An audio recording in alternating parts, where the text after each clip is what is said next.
Viver tempos sombrios como nós vivemos e somos testemunhas presenciais da história é ruim e é bom, né?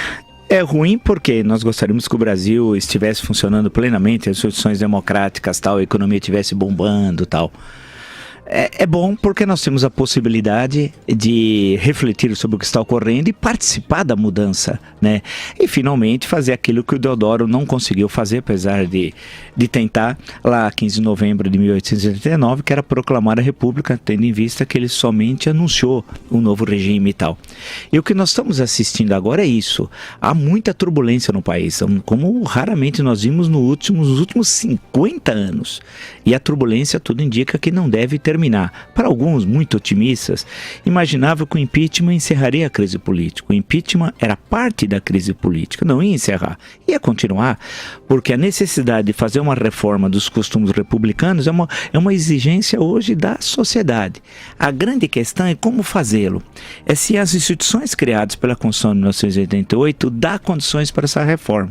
Em certos países ocorreram contradições, como por exemplo na França. Vamos falar um país que sempre teve muito vinculado politicamente ao Brasil. A nossa república, por exemplo, é de matriz francesa. Nós temos o símbolo da Mariana, que é o símbolo da França, né? Durante muito tempo, a Marselhesa era tocada no final do século XIX, já durante a República, antes do hino nacional, se tocava a Marselhesa, né? E por aí vai e tal. Símbolos franceses estão hoje espalhados em edifícios públicos brasileiros, né? O barrete frígio, que é aquele gorro da Saint-Clotilde de Paris, é símbolo de muitas cidades aqui do interior de São Paulo, São José do Rio Pardo, por exemplo, tal. Então a França tinha contradições terríveis nos anos 50 com o parlamentarismo fracassado, né? E a Quarta República, aquela que nasceu lá em 44, foi até 58 e veio um golpe de Estado patrocinado pelo De Gaulle. Um golpe de Estado impôs a Quinta República, uma nova Constituição, um regime semi-parlamentarista, 2 turnos, tudo isso é da França, que outros países adotaram, inclusive o Brasil e tal, né? Foi um momento de um choque. O que vai ocorrer no Brasil hoje? Provavelmente essa solução à la De Gaulle, porque não há nenhum De Gaulle aqui, nem Guerra da Argélia, não deve ocorrer. Apesar que alguns querem, muito poucos, mas nas redes sociais eles estão muito presentes, e ontem no plenário da Câmara, uma solução de força. Mas notem que há uma confusão sobre o que fazer e como fazer. Há problemas conceituais, desconhecimento de significados básicos que um dicionário de política, eu cito, por exemplo, entre tantos outros, o Norberto Bobbio, poderia ajudar a compreensão com o conceito, porque só serve o conceito, ele só serve para nós, pesquisadores ou não interessa, se ele permite melhor conhecer o real. Se ele confunde o real, o conceito não serve, né? Então, aprender os conceitos básicos e tal. Mas eu tento entender, eu discordo radicalmente do que fizeram lá na invasão, e a fala que misturava desejo de um golpe militar, ou como chamo, intervenção constitucional militar, não está no artigo 142, nada disso, e ao mesmo tempo falava viva Sérgio Moro, que é o oposto. Você está falando do funcionamento, no caso o juiz Sérgio Moro, um juiz da Justiça Federal, como é sabido, de um funcionamento que segue os trâmites do que muitos ali eram contrários, né? Ou seja, então nós estamos vivendo um momento muito complicado.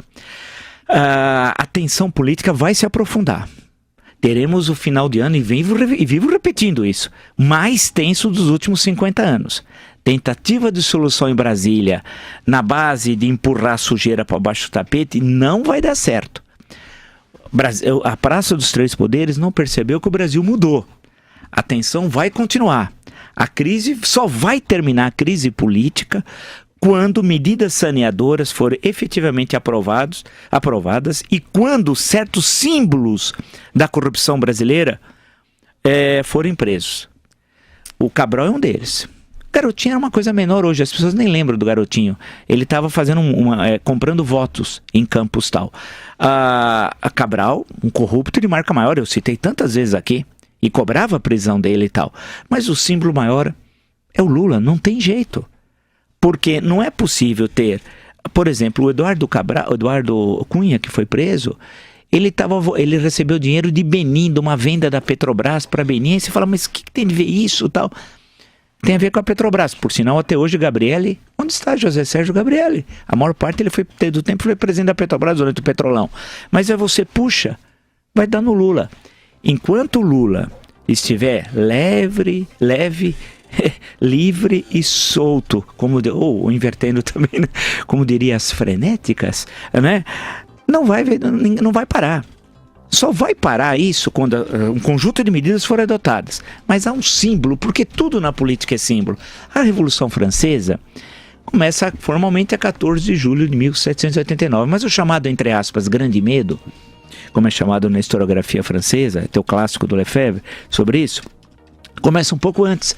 Começa a se invadir castelos feudais, queimar títulos feudais. Até em agosto, 2 de agosto, se não me engano, quando a Assembleia vai extinguir o feudalismo. Mas qual é o símbolo da Revolução Francesa? A tomada da Bastilha, o 14 de julho. Quantos tinham lá? 12 de prisioneiros. Claro, só meramente simbólico. Mas quem entendeu aquilo? No livro da Hannah Arendt, o da Revolução, no último capítulo, A Herança Perdida da Revolução Francesa, tem um diálogo muito interessante. O mordomo do Luís XIV em Versalhes, porque há toda uma parafernália da monarquia absolutista, falou: Sire, tomaram a Bastilha. Ele disse para o mordomo: é uma revolta? O mordomo falou: não, Sire, é uma revolução. Ou seja, o símbolo era a Bastilha. Não importa que lá tinha 12 de pessoas, era o símbolo do absolutismo, da arbitrariedade do absolutismo. Hoje, no Brasil de 2016, qual é o símbolo disso tudo? Luiz Inácio Lula da Silva. Enquanto ele não for preso, ele nos humilha todo dia. Ele solto, com seus defensores pagos com dinheiro roubado dinheiro nosso, enquanto seus filhos têm dinheiro roubado, enquanto ele estiver solto, a República não vai se acalmar. É condição sine qua non para a paz pública, para o restabelecimento da ordem, a prisão imediata de Luiz Inácio Lula da Silva.